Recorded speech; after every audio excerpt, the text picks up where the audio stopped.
Hello, everyone. Welcome to another episode.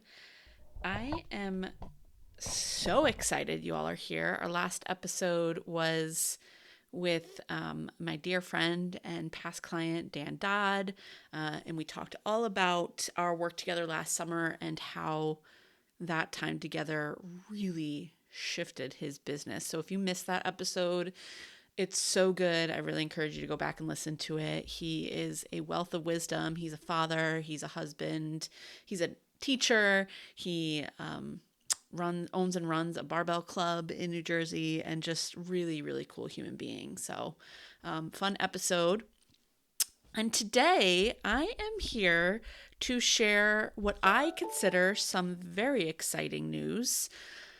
The queen of multi-passionateness, you can't niche me down, I don't believe in niching down, um, is finally leaning into the idea that there is a very specific person that I support. And this has been evolving and coming for a long time, but I don't think that I was quite ready to own it, even though it's been there for quite a while. And looking back now, of course, I can see all of those aha moments. But let me start with today and reintroduce myself. My name is Cait Finn. I am a leadership and strategy advisor for high achievers.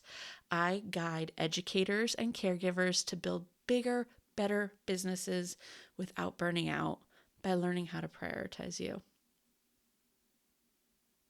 Today, I work with educators. I work with people who identify as educators, caregivers, whatever language that is that resonates for you. But that wasn't always the case.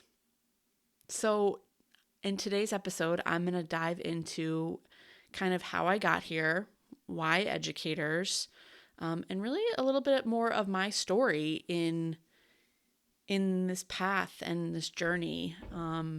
If you've been around for a little bit, I spent the last 5 years really, really leaning into the fact that I was multi-passionate and giving myself permission to do that. It was a season of life that I needed to be in. Don't get me wrong, I still am the queen of multi-passionateness. Still have my homestead. I still am an artist. I'm a mom. I'm a business owner. I probably would have 10 businesses if I had the capacity. Watch out, honey, it's coming someday. All the dreams, all the creativity, all the ideas. That is not changing. But what is changing is that I've gotten more and more and more clarity on the fact that it doesn't have to be all or nothing. I can still be that at my core, but I can have clarity, and I can have clarity on who my people are and how I support them. Because there is a very specific type of person that I support. Often they are multi-passionate too, but that may not be their initial identifier. So I spent the last 5 years really giving myself permission to that, really leaning into it, because it was something that I had kind of locked away for so long. And I really would encourage you to listen to episode 1 and 2 of the podcast, where I share a little bit more of my personal and professional journey. I'm going to share some more of it today. Because prior to that, the 15 years prior to that of my professional career, I did a lot of pivoting. I have worked in several different industries, and it all makes sense. It's all kind of woven together by who I am. But I did so much pivoting that I always felt like I was starting over. I always felt like I was the new kid. And in reality I was just gaining wisdom and experience and layering. But I kind of shoved down that idea that my multi-passionateness was my superpower. So 15 years of hiding it professionally, 5 years of really leaning into it as a superpower. And now here we are today. And both of those seasons needed to happen for me to become me, for me to become the incredible coach, educator, guide, and mentor that I am today. And I will say that loud and proud because I know it. I know that I'm really good at what I do. I know it's because of all of those stops along the way. And one of my biggest purposes in this world is to help my clients feel the same way about themselves and stand in that sense of power and empowerment of what their genius and their magic is in the world. But recently, something's felt a little off around that multi-passionateness with the business. I think at times it was confusing for people. And here's the reality. Different people resonate with different things in different languages. I don't ever really call myself a business coach, but almost every single one of my clients call me their business coach. And yet, sometimes when we don't use clear language like that, it's a little confusing and murky to people. And while I was leaning into my multi-passionateness, there are times when I think that who I was and what I offered wasn't always clear to that ideal client. And so then I wasn't able to support the people that I wanted to support. I wasn't able to help the people I wanted to help. And I wasn't able to have the impact that I wanted to help. And the challenge with someone like me who's multi-passionate and really good at a lot of things is I want to help everyone. I love it so much. I hear a problem. I want to help you solve it and fix it. And my brain can. That's what I do. And if people aren't understanding that I can do that for them, then it doesn't matter how good I am at it because the message is getting lost somewhere. And so even though I've built this big, beautiful business, I still could feel like there was just something off. And it wasn't majorly off. It was slightly off, just a little bit. It was just as if two things that could have been lined up perfectly were just a little off kilter here. And if you're watching the video of this, you're seeing me demonstrate it. And I remember the moment where it first landed in that it was educators. I was driving home from the grocery store and I was voice memoing with my coach, and she said, I want you to just step back and look at all the clients you have now. All the clients that you've worked with in the last year. What is the key thing for them? And, because I was is it moms? But that doesn't feel right because I love working with men too. Is it parents? But that's just a piece of it. That didn't encompass everything. It's not, I don't work with just coaches. I don't work with just creatives. Don't work with just healers, right? I work with people that are nuanced, carry a lot of different roles, multi-passionate like myself. Was it multi-passionate? Is that what I was leading with? But I find that a lot of people aren't always identifying with that word or language yet because they're on a journey like I was of discovering. And there's this little voice in the back of my head that said, it's educators. And I was like, and I said that out loud in a voice message, but I was just not ready to fully own it yet. I knew it was language like high achievers. I knew it was language like business owners and leaders and executives. But again, those are really broad terms. And even educators too. But there's something a little bit more specific about that.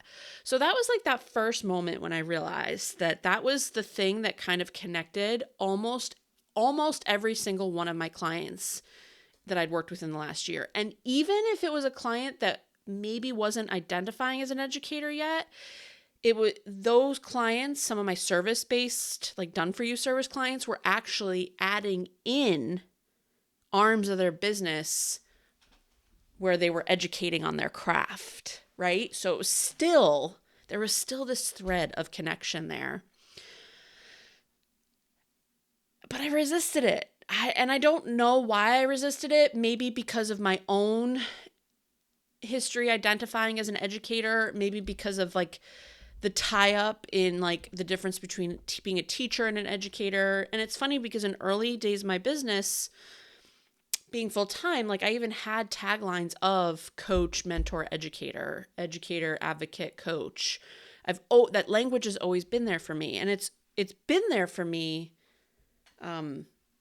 all the way back to childhood. And I'm going to share a couple of those stories in a minute. But I think one of the other hangups that was there for me also was a little bit of this doubt of, is it our teachers, not just educators, but are some of my clients who were or had been teachers just drawn to me right now because other clients are referring them to me that were teachers and are now business owners. I haven't worked in a school system because, surprise, surprise, I worked in several school systems in the early days of my career. I hadn't worked in a school system in 15 years. Like, I don't identify with that crowd anymore. And more probably clearly, my fear was they wouldn't identify with me. And so there was all these like doubts in there. But I have been an educator and have known that I'm going to be an educator for as long as I can remember. Probably about as long as I've also known that I was going to be a potter and throwing clay on the wheel. I'm pretty sure I was a potter in a past life, if we believe in those things. Jury's still out on that one for me. But like, there's just been this deep knowing. When I was younger, I thought I wanted to be a teacher. In high school, fun fact, I left high school early because I got into a program my senior year of high school in New York. It was called New Visions, and it was part of like BOCES or VOTEC. Well, it was part of BOCES. There was the VOTEC arm and then the New Visions arm, and it was for students who were advanced that could start working on college classes and real world experience in either medical school, law school, or the year I did it was the very first year of the education program. So my cohort back in the early 2000s was the first cohort at that New Visions for education. And so I did it, and I very quickly after that year, my senior year in high school, I walked away with 18 credits, and I walked away with this pretty deep knowing that I wasn't meant to be a teacher in the school systems after interning. So how beautiful of a gift is that instead of waiting till my junior and senior year of college and being in placements, I was able to get into placements kind of observing my senior year of high school. And I very quickly realized that I could not be in that system. And it's funny because every pivot I've taken and then pivoted out of, it's typically been because I couldn't be in that system that was created by that institution. So the public school system, I even toy with private school system, but still a lot of the same problems, a lot of the same red tape, a lot of the same like shoulds. Like, so from all the way back then, we probably should have known I was meant to be an entrepreneur because I like to buck the system and figure out things that work for me in my way, not in a way that other people are telling me I should do it. And over the next 15 years, a little more, I took several stops along the way that still kept me as an educator. I will have always been and always will be an educator. It just looked different than that typical model of being a teacher in the school systems. I got my bachelor's degree in social work, and my big philosophy and model around that was that, education was prevention. I did, ironically, ultimately end up working in a private school and residential setting for 3 years after college as a behavior specialist for individuals with autism, where I was working directly with them, but I was also training and educating the staff on how to work with them in crisis. I got pretty burnt out on all of that, was working on my master's in social work. Again, didn't quite fit in with the system there of like that model of like case management. I always had this bigger vision of like education, prevention, policy change, advocacy. So I was just exploring and figuring it out. Fast forward a few years after running a couple other people's businesses, I am now coaching in the strength world, and I'm going back for my master's degree in exercise science and human performance. And I end up becoming a college strength coach. And so much of coaching in competitive weightlifting, college strength coaching, not every coach operates this way, but it's my coaching philosophy that coaching is education, and really good coaches are educators first. And so like the writing has been on the wall all along, and yet I still like wasn't ready to see it. And then I plopped myself into higher ed, and I was a professor. I was in administration. I was a professor teaching again. And even as I've built out this business full time over the last 5 years, so much of my coaching and advising is around educating and sharing wisdom and showing that there's another way. And I think what the dots that I can connect now, that I've like can step back and have had this understanding and can look back, is that whether you're a teacher in a public school system, an educator in another setting, in higher ed, so many of the clients that I work with are coming out of industries and systems like that, that are educators deep in their heart and soul, and that's where their gift and their magic and their wisdom is. But they are so burnt out and overwhelmed by all the barriers, the red tape, the bureaucracy. I always say that word wrong. The politics in those systems, in those institutions, that they want to leave. And they do leave because they want a different way of doing it. But the other pattern that I've seen and have experienced myself is now you step out of this system or this institution. You are an educator at heart, but you start floundering and feel overwhelmed, paralyzed, scared, because there's that structure that was both suffocating and safety for you is gone. And now you have to figure it out all on your own. And that's both empowering and petrifying. And so that's where a lot of my work comes in, is to come in and help my clients repattern so that they don't fall into just creating their own mimicked version of that system that they were trying to push against so much, but they instead learn how to create a new framework that gives them the structure and the stability that they're craving, while also allowing for freedom and flexibility that you so deeply desire. And so like that's like where I'm landing now. And looking back over the last 5 years, none of my work is actually changing. My work is the same. My methodology is the same. It's that blend of bringing together both strategy and systems and leadership and mindset for people. It's helping you get clear on your why, learn how to prioritize yourself so you're not constantly stuck in survival mode and hustle mentality that has been shoved down all of our throats for our entire lives.